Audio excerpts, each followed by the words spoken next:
Yesterday, Callum McGregor threw all the new Celtic players under the bus, but today, Chris Sutton has thrown the Celtic captain under an 18-wheeler. Welcome back, guys, to Fog Football. And come the end of the season, could Celtic be 18 points behind Rangers? It could happen, because right now, they're not playing well. Chris Sutton doesn't think they're playing well, and more importantly, he thinks they are lacking leadership. And who is the supposed leader at Celtic? I mean, you could argue it's Brendan Rodgers, but you could also argue it's Mr. Calmack, the greatest player to ever grace football, the best player Scotland's ever produced, the world-class player that for some reason never made his £200 million move to the English Premiership. Yes, that guy.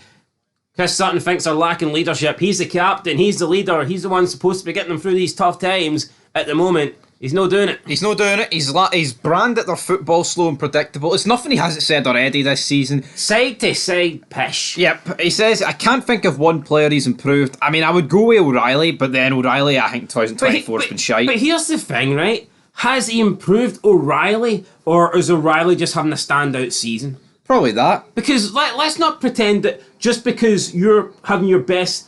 Right, see the players that have been at Celtic for the past 3 seasons, right? See if one of them is having their best season this season. I don't think it necessarily means that Brendan Rodgers has improved them. If you're just going on the law of averages, you think the Celtic's had a massive turnover, right, since Ange came in. Pretty much outside of Cal McGregor, everybody in the team's new. Everyone's just been there for like 3 years or less. Yep. So out of all the players, by the law of averages and mathematics here, are we not going to get one player that just happens to be having his best season statistically this season? No, absolutely. If you want to praise him for saying that Matt O'Reilly is having his best season this season, I think you need to double down and actually fucking bash him for the amount of players that are not having their best season this season. No, either way though, right? One player overperforming this season doesn't make up for all the players that are underperforming. So it doesn't matter if O'Reilly is better under Ange or better under Rodgers, because either way, it's no fucking good enough if the other 20 are shite. And that's pretty much what's happened. He's labelled it as a backward step. I mean, I think it's steps. I think it's flights. I think it's floors of elevators. It's crazy, because I think at the start of the season, at the end of last season, and in the summer last year, I think you had a lot of people saying that Brendan Rodgers was better than Ange Postecoglou. Some people were almost not happy, but some people weren't even upset about Ange leaving, because it's a like-for-like swap. John Hartson put it. They were like, you know what? I don't really care if Ange leaves as long as we get Brendan Rodgers back. And they were saying how if Ange doesn't want to be there, then go and we'll take Brendan back, a guy that didn't want to be here like 6 years ago. And they've got him back, and he sucks. He fucking sucks. He's not. We were told he's an elite man. He's not an elite manager. Ange Postecoglou, I think you could make a case for being an elite manager. Brendan Rodgers, that case is done. Yes. At a time, see when he was at Swansea and he earned that move to Liverpool and he was a Gerrard slip away if he winning the title. If you said he was elite man, and I'm not gonna take it away from him. I think he did bring a style to the Premier League that we hadn't really seen with Swansea. You know, Swansea were like pretty much a brand new style of football. Michu, Routledge, those sort of players. Everyone was wanting to watch Swansea play. They were like a phenomenon in the English Premier League. Then he got the move to Liverpool. All right, didn't really work out too well for him. Went to Celtic, rejuvenated his managerial career, won 7 out of 7 domestic trophies, and then got the move to Leicester. First couple of seasons at Leicester, done great. No, there's no denying it. Back-to-back 5th place finishes. He actually bought, I think they bought, not him necessarily, but I think Leicester arguably could have finished top 4 both of those seasons. One of the seasons in particular, they actually threw away a decent lead with not that many games to go, and they bottled top 4 essentially, and they won the cup. So, I mean, yeah, the guy probably was either an elite manager or maybe close to being an elite manager, or at least if he's not an elite manager, he was producing elite results, I think, in comparisons to the team that he had. But those days are done, right? This is a guy that took Leicester down. This is a guy that got sacked for Leicester. And this is a guy that has came in and pretty much dismantled a team that was dominating Scottish football. That's pretty much what he's done. And you've got to look at it as well. Rangers were a lot worse in his first spell, and I think the league in general was. Well, another thing people just never failed to realise, Rangers weren't his nearest challenger. Rangers were not second in any of the seasons Brendan Rodgers finished as Celtic manager. It was Aberdeen. Yep. So you can't even say. I think it's wrong to say that he was up against a weakened Rangers side. Yeah, that wasn't his main. They weren't his main challengers. 7 out of 7 trophies is good, right? But let's not. His main threat was Aberdeen. Yeah, It wasn't Rangers. I mean, he's expected to win it. I think in that period, man. No, I don't think he's expected to win 7 out of 7, but I think he's expected to win the leagues.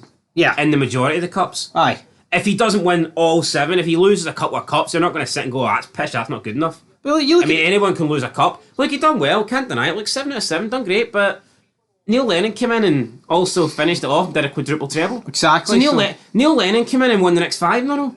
And then we all know what happened after that.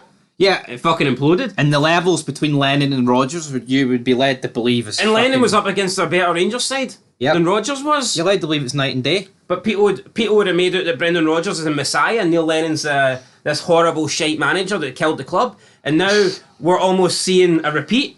And Neil Lennon is being played by Brendan Rodgers in this new movie, the remake of the COVID season.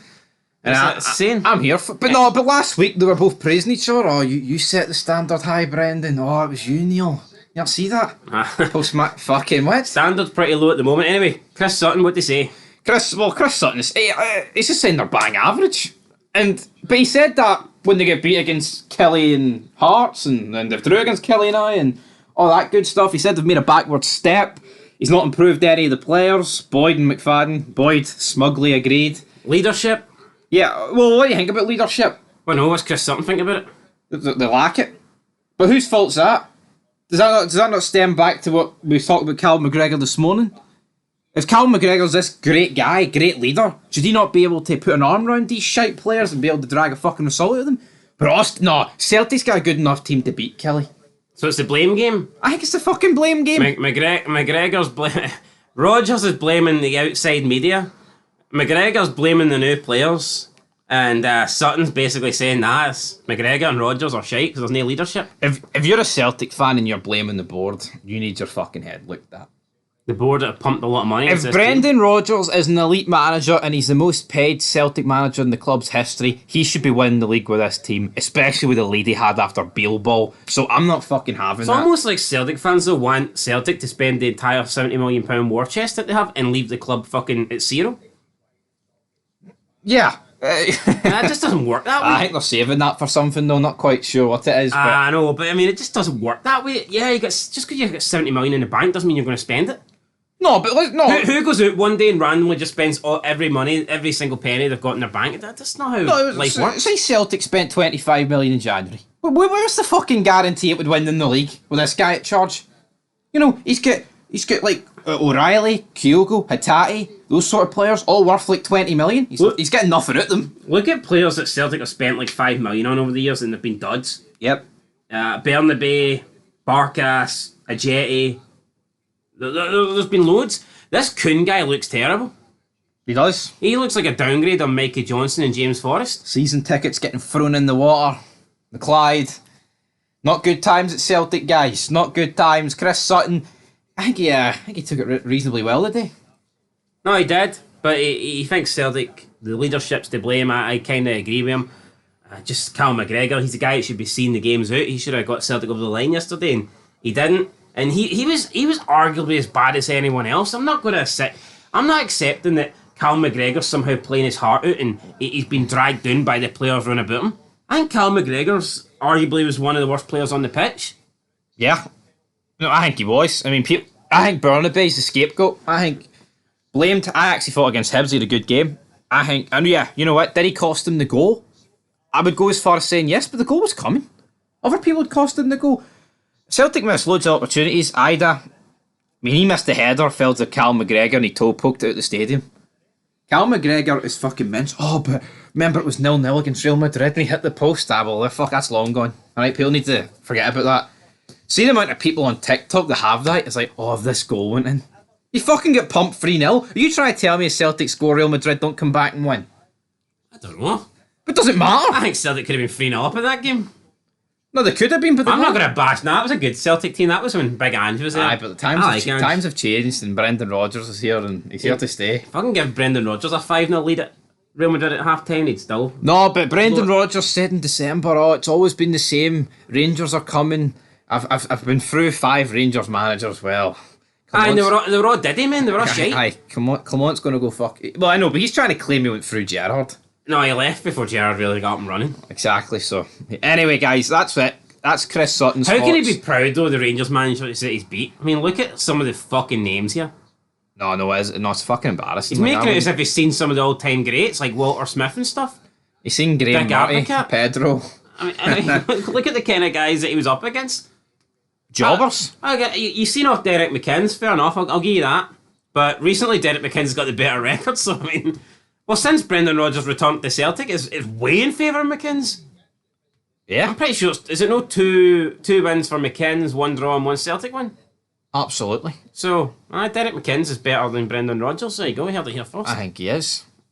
Currently, definitely. But anyway, guys, that's it for Chris Sutton's thoughts. We'll be back very soon with a review show. And also, Chris Boyd and Chris Sutton's thought on the title race as Rangers won 3-0. Until then, peace.